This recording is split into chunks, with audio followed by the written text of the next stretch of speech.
እናንተ እንዳትሰናከሉ እነዚህ ነገሮች ነግሬያቸዋለሁ። እነርሱም ከምኩራባቸው ያወጧቸዋል። የሚገድላቸውም ሁሉ ለእግዚአብሔር አገልግሎት የሚያቀርብ የሚመስለው ጊዜ ይመጣል። እነዚህንም ነገሮች በእናንተ ላይ ያደርጋሉ፣ ምክንያቱም አብን እንዲሁም እኔን ስላላወቁ ነው። ነገር እነዚህ ነገሮች ነግሬያቸዋለሁ፣ ጊዜውም ሲመጣ ስለ እነርሱ እንደነገርኳችሁ እንድታስታውሱ ነው። በመጀመሪያም እነዚህ ነገሮች አልነገርኳችሁም፣ ምክንያቱም እኔ ከእናንተ ጋር ነበርኩና። አሁን ግን ወደ ላከኝ ወደ እርሱ እሄዳለሁ። ከእናንተ ማናችሁም ወዴት ነው የምትሄደው ብላችሁ አትጠይቁኝም። ነገር ግን እነዚህ ነገሮች ለእናንተ በመናገሬ ምክንያት የእናንተን ልብ ሐዘን ሞልቶታል። ይሁን እንጂ እውነቱን እነግራችኋለሁ። እኔ ብሄድ ለእናንተ ይሻላችኋል። እኔ ካልሄድኩ አጽናኙ ወደ እናንተ አይመጣም።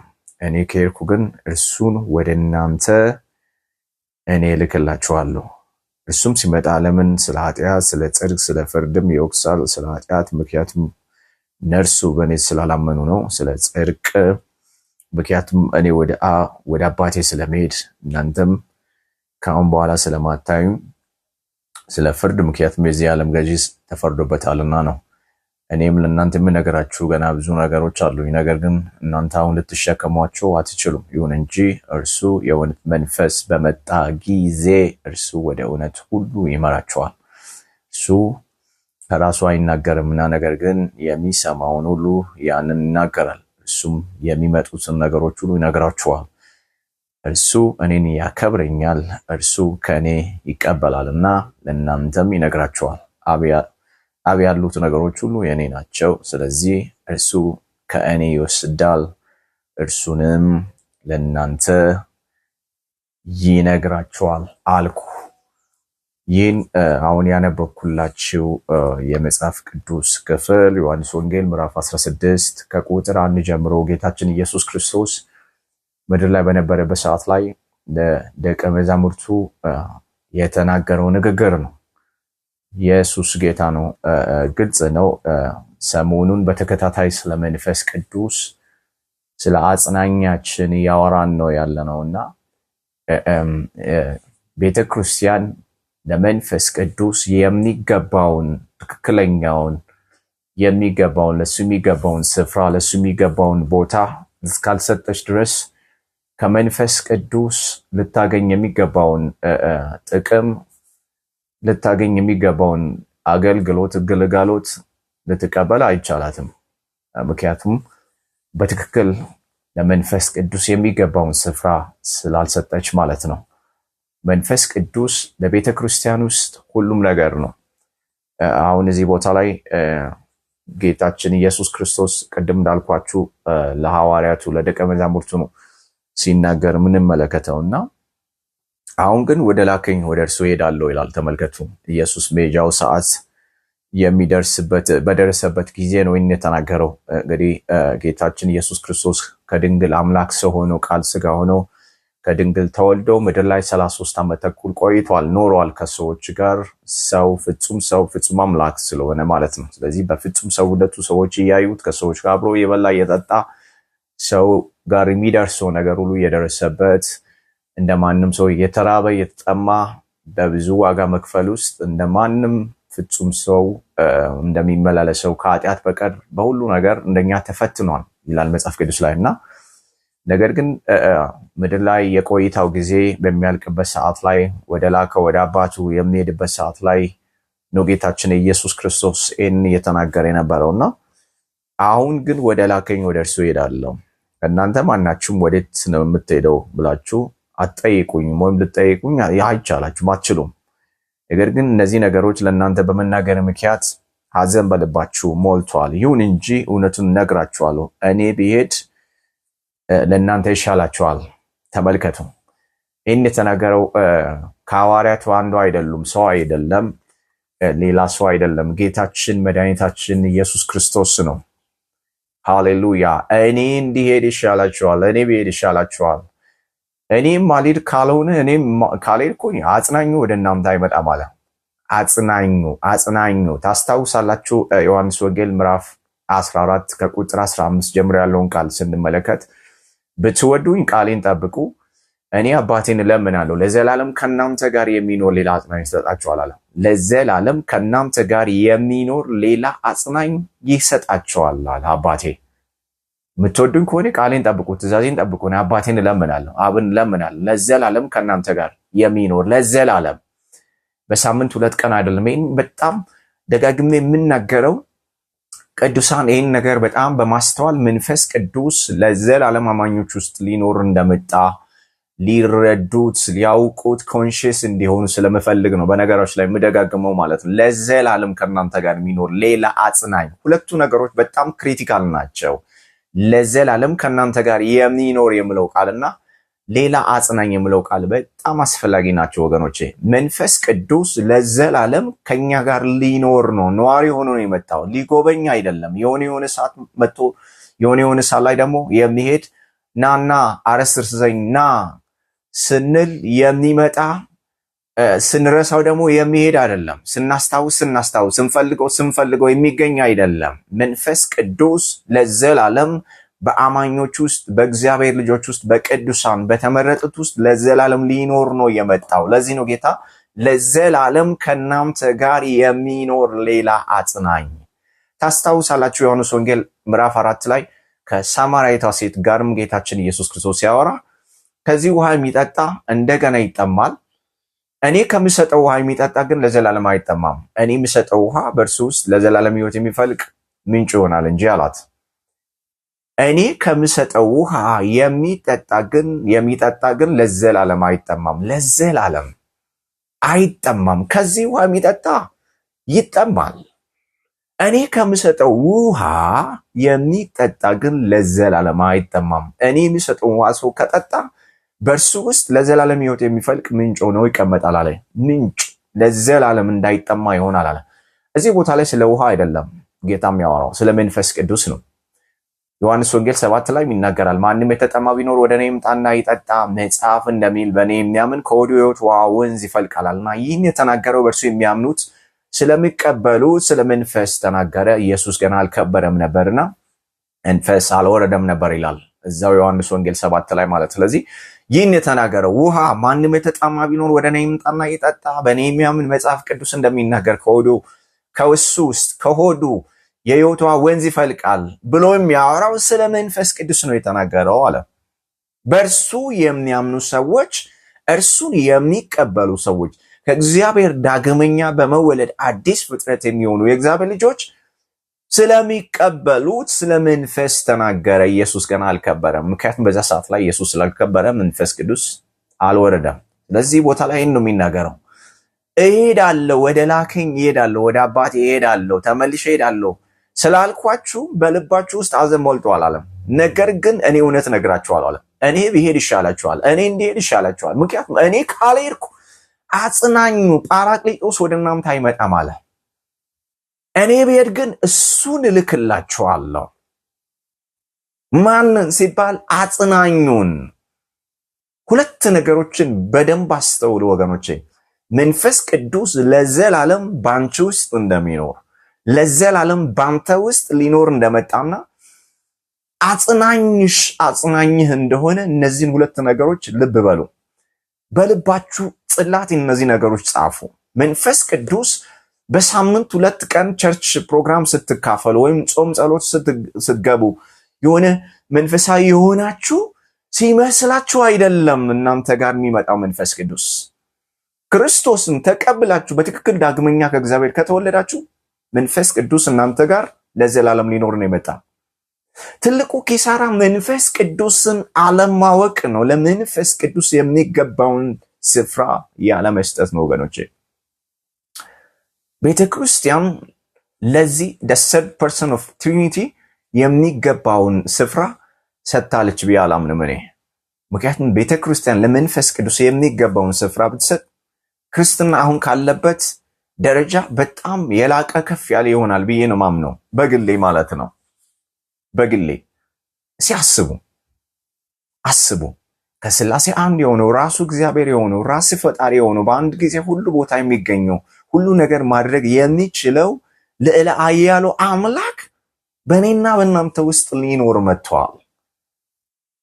የእግዚአብሔር ቤተ መቅደስ እንደሆናችሁ የእግዚአብሔር መንፈስ በእናንተ ውስጥ እንደሚኖር አታውቁምን?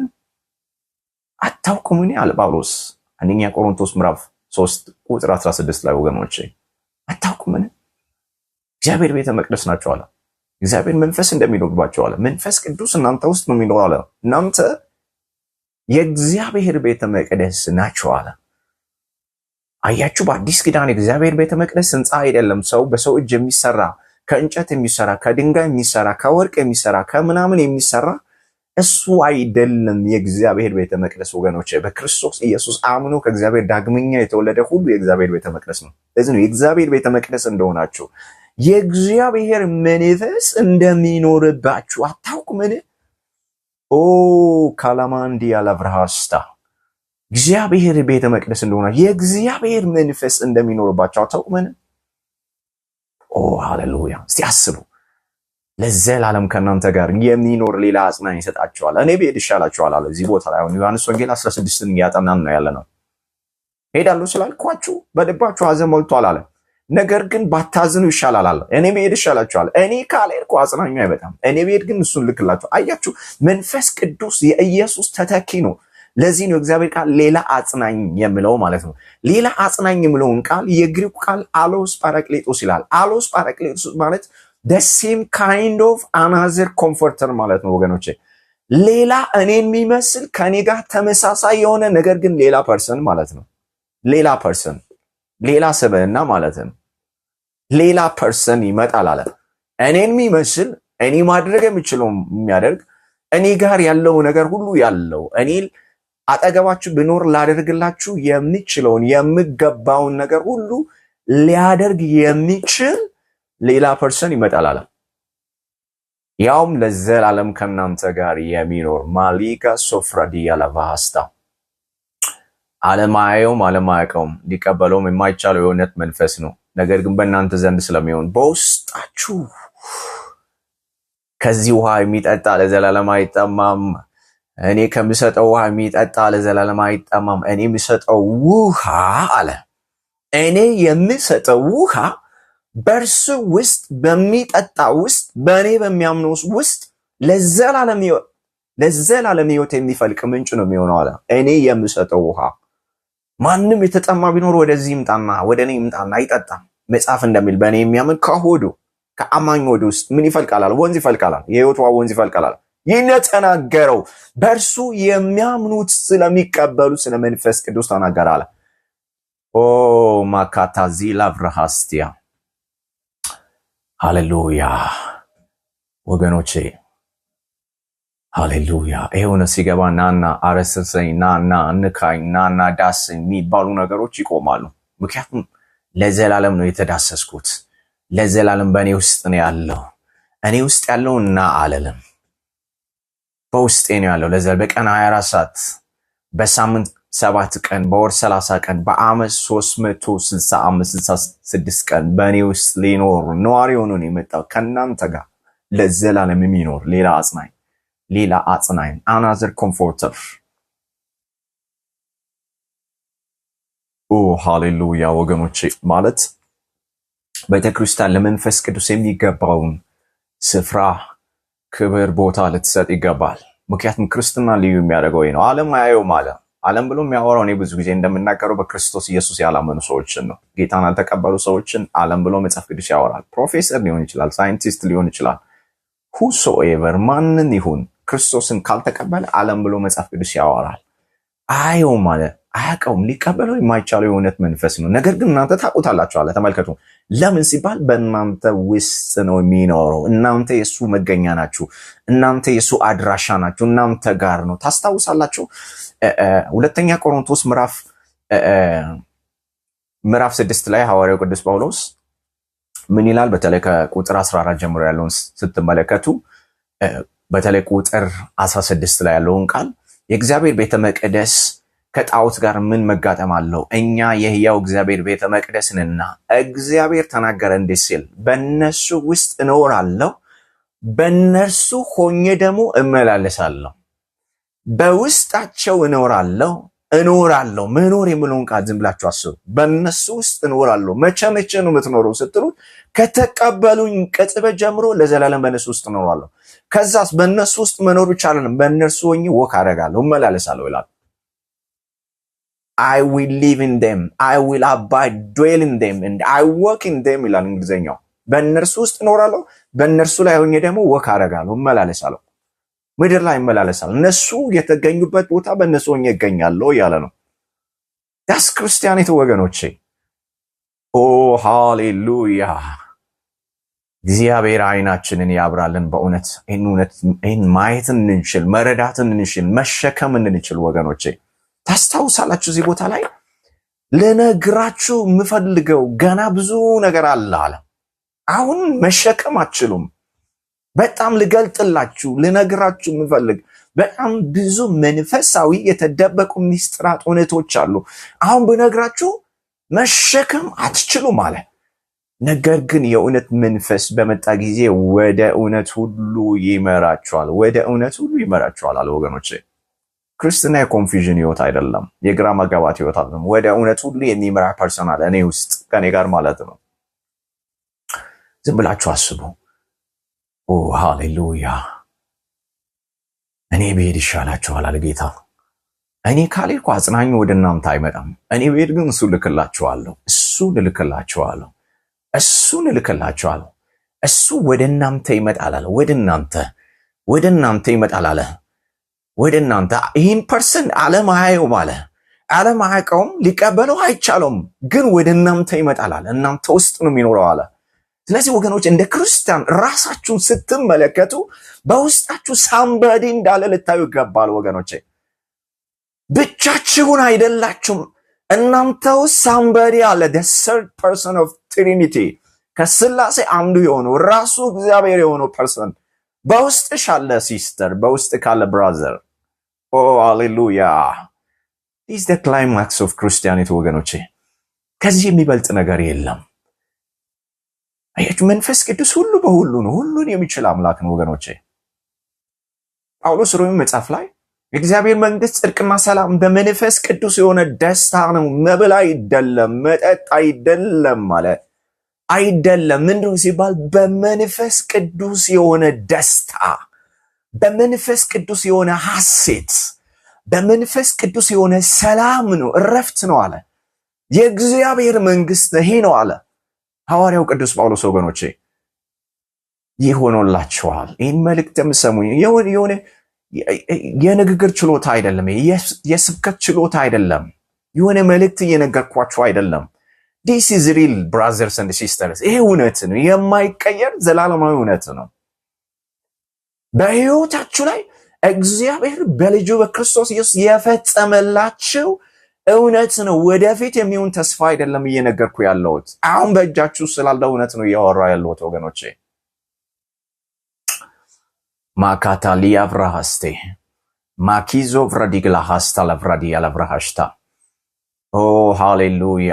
መንፈስ ቅዱስ እንዲረዳችሁ እጸልያለሁ። በእውነት ወገኖቼ እጸልያለሁ። ለዚህ ነው ጳውሎስ ኤፌሶን መጽሐፍ ምዕራፍ 1 ላይ ቁጥር 17 ጀምሮ ያለውን ሲናገር እንደዚህ ይላል። የክብር አባት የጌታችን ኢየሱስ ክርስቶስን አምላክ እርሱን በማወቅ የጥበብና የመገለጥ መንፈስ እንዲሰጣችሁ ለምናለሁ አለና ይህም አለ የልቦናችሁ አይኖች ሲበሩ የመጥራቱ ተስፋ ምን እንደሆነ፣ ለምን እንደተጠራችሁ የተጠራችሁበትን ተስፋ እንድታውቁ፣ በቅዱሳን ዘንድ ያለውን ሰማይ አይልም፣ በቅዱሳን ዘንድ ያለውን የርስት ክብር ባለጠግነት ለምናምንም ከሁሉ የሚበልጠውን የኃይሉን ታላቅነት ታውቁ ዘንድ ነው አለ። ምን ሲሆን? የልቦናችሁ አይኖች ሲበሩ። እንዴት ሲባል? እግዚአብሔር አብን በማወቅ አብ የጥበብና የመገለጥ መንፈስ እንዲሰጣችሁ ለምናለሁ። ይህ በሚሆንበት ሰዓት ላይ የጥበብና የመገለጥ መንፈስ ስትቀበሉ የልባችሁ አይኖች ይበራሉ፣ እነዚህ ነገሮች ታውቋቸዋላችሁ ብሎ ሲናገር እንመለከታለን። እኔም ጸልያለሁ በጌታ በኢየሱስ ክርስቶስም የልቦናችሁ አይኖች እንዲበሩ ጸልያለሁ።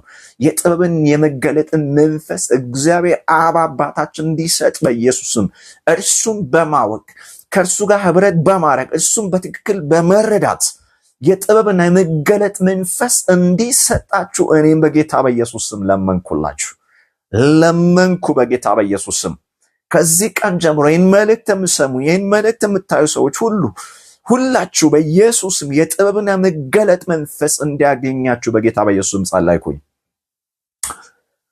ጌታ ኢየሱስ ክርስቶስ ታስታውሱ እንደሆነ ከሙታን እንደተነሳ ያደረገው የመጀመሪያው ነገር መጽሐፍትን ያስተውሉ ዘንድ አእምሯቸውን ከፈተላቸው ይላል። ወገኖቼ መጽሐፍትን ያስተውሉ ዘንድ አያችሁ፣ መጽሐፍ ቅዱስን በተከፈተ አእምሮ ማጥናት ማንበብና ዝም ብሎ ማንበብ በጣም የተለያዩ ነገሮች ናቸው። ስለዚህ ለዚህ ነው ጌታ 3 ዓመት ተኩል ከነሱ ጋር ቆይተዋል፣ አስተምሯቸዋል፣ ብዙ ነገር ነግሯቸዋል፣ ግን አያስተውሉም ነበር።